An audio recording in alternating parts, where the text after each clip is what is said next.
je trouve que les politiques de maintien de l'ordre nous donnent une bonne radiographie de la société française, avec, je suis désolé, peut-être un retour de société de classe. Donc, il faut réparer. Comment ? Ces gens-là sont blessés. Et beaucoup sont blessés sans qu'on ait rien à leur reprocher.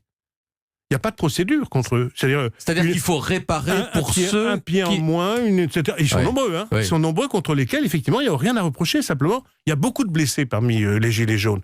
Alors, indépendamment de ce que vous pensez, etc., on ne va quand même pas laisser ces gens toute leur vie handicapés et gravement handicapés. Alors, il y a des procédures, mais on ne retrouvera jamais les policiers qui ont tiré. Puis d'ailleurs, peut-être que les policiers n'ont pas tiré volontairement sur eux, pas du tout. C'est-à-dire que comme on tire de partout, on se prend des grenades directement dans un pied ou dans une main, de des encerclements. Il y a aussi des effets blast. Bref, eh bien, il faut réparer.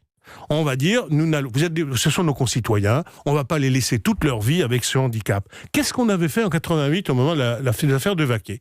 J'étais avocat d'un certain nombre d'étudiants et d'étudiantes, dont certains avaient été très grièvement blessés lorsque, sur Place des Invalides, ils avaient reçu des projectiles très violents.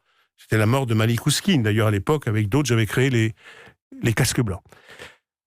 On avait, avec le retour au pouvoir de François Mitterrand, et grâce quand même à cet homme intelligentissime qui s'appelait Michel Rocard, et le secours d'un certain nombre d'autres, dont l'avocat général Louis Joinet, qui vient de décéder, ancien président de la magistrature, on avait mis en place un système d'indemnisation. C'est-à-dire que l'administration disait, écoutez, on ne va pas se perdre dans des procédures interminables, on ne retrouvera jamais les gens, des policiers qui ont tiré volontairement et de ceux qui ont tiré sans vouloir tuer, ni encore moins blesser, parce que c'est ça la vérité. La vérité est toujours beaucoup plus complexe.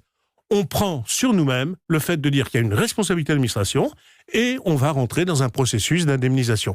Je vous assure, ça avait été un facteur de justice, perçu comme tel, et un geste de l'État qui avait été considéré comme étant une bienveillance civique, une bienveillance politique. On pourrait le faire aujourd'hui. Mais bien sûr qu'on le fait. Pour ceux qui ne sont pas poursuivis pour des violences contre les forces de l'ordre. Il y a des procédures, parce qu'il y a aussi des policiers qui peuvent devoir se défendre quand même, faut pas exagérer.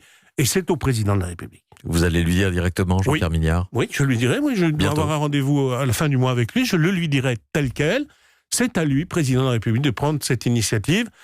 C'est pas pour ça qu'on l'aimera mieux, pour certains. C'est pas pour ça que quelquefois dans des théâtres, on ne pourra pas le perturber. Mais je vous assure qu'une grande partie des citoyens dira voilà un beau geste. Merci, maître Jean-Pierre Mignard. Merci d'être venu ce matin au micro d'Europe 1.